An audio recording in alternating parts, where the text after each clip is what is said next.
Assalamualaikum warahmatullahi wabarakatuh. Perkenalkan, saya Resi Lovia dari semester 9. Di sini saya akan menyampaikan materi tentang etika lingkungan dan apa itu etika lingkungan. Materi etika lingkungan. Etika lingkungan berasal dari dua kata, yaitu etika dan lingkungan. Etika lingkungan berasal dari bahasa Yunani, yaitu ethos, yang berarti adat istiadat atau kebiasaan. Ada 3 teori mengenai pengertian etika, yaitu etika deontologi, etika teologi, dan etika keutamaan. Etika deontologi adalah suatu tindakan dinilai baik atau buruk berdasarkan apakah tindakan itu sesuai atau tidak dengan kewajiban. Etika deontologi adalah baik buruknya suatu tindakan berdasarkan tujuan atau akibat suatu tindakan.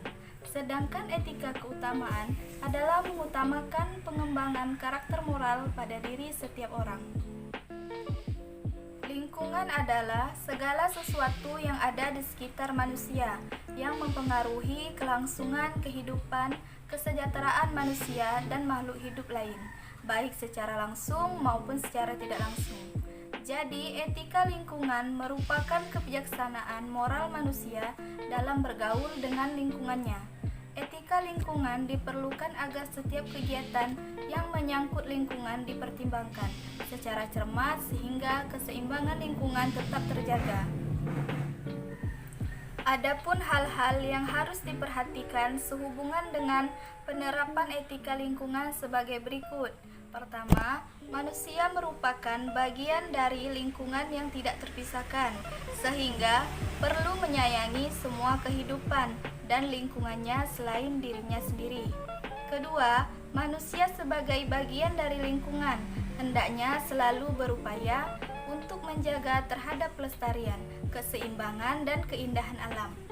Ketiga, kebijaksanaan penggunaan sumber daya alam yang terbatas termasuk bahan energi. Yang keempat, lingkungan disediakan bukan untuk manusia saja, melainkan juga untuk makhluk hidup yang lainnya.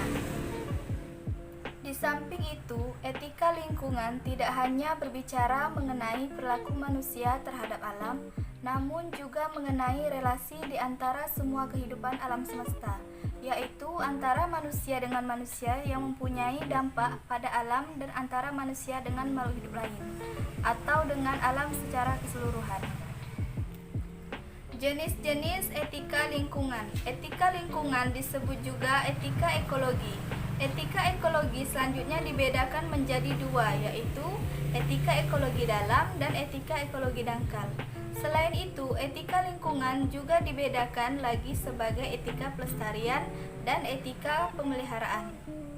Etika pelestarian adalah etika yang menekankan pada mengusahakan pelestarian alam untuk kepentingan manusia.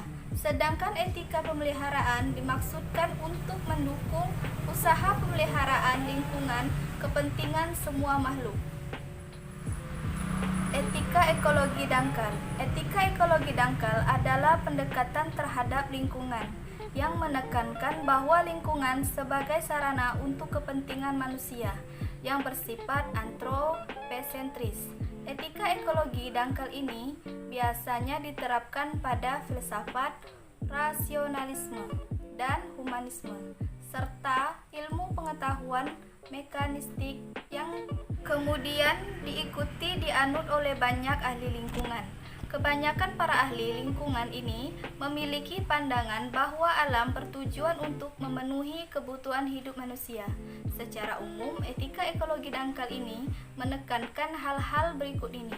Pertama, manusia terpisah dari alam. Yang kedua, mengutamakan hak-hak manusia atas alam tetapi tidak menekankan tanggung jawab manusia. Ketiga, mengutamakan perasaan manusia sebagai pusat keprihatinannya. Yang keempat, kebijakan dan manajemen sumber daya alam untuk kepentingan manusia. Kelima, norma utama adalah untung rugi. Yang keenam, mengutamakan rencana jangka pendek. Yang ketujuh, pemecahan krisis ekologis melalui pengetahuan jumlah penduduk khususnya di negara miskin. Kedelapan, menerima secara positif pertumbuhan ekonomi. Etika ekologi dalam. Etika ekologi dalam adalah pendekatan terhadap lingkungan yang melihat pentingnya memahami lingkungan sebagai keseluruhan, kehidupan yang saling menopang, sehingga semua unsur mempunyai arti dan makna yang sama. Etika ekologi ini memiliki prinsip, yaitu bahwa semua bentuk kehidupan memiliki nilai bawaan dan karena itu memiliki hak untuk menuntut penghargaan karena harga diri, hak untuk hidup, dan hak untuk berkembang. Premisnya adalah bahwa lingkungan moral harus melampaui spesies manusia dengan memasukkan komunitas yang lebih luas. Komunitas yang lebih luas di sini maksudnya adalah komunitas yang menyertakan binatang dan tumbuhan serta alam. Secara umum, etika ekologi dalam ini menekankan hal-hal berikut. 1. Manusia adalah bagian dari alam. Kedua, menekankan hak hidup makhluk lain, walaupun dapat dimanfaatkan oleh manusia, tidak boleh diberlakukan sewenang-wenang.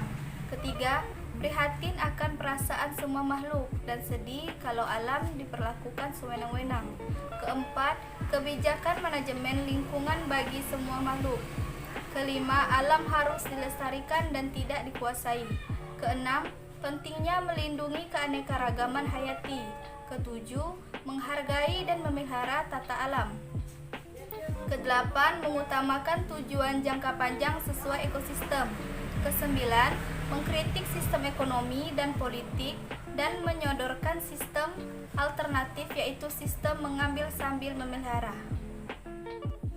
Demikian pembagian etika lingkungan. Keduanya memiliki beberapa perbedaan seperti di atas, tetapi bukan berarti munculnya etika lingkungan ini memberi jawab langsung atas pertanyaan mengapa terjadi kerusakan lingkungan.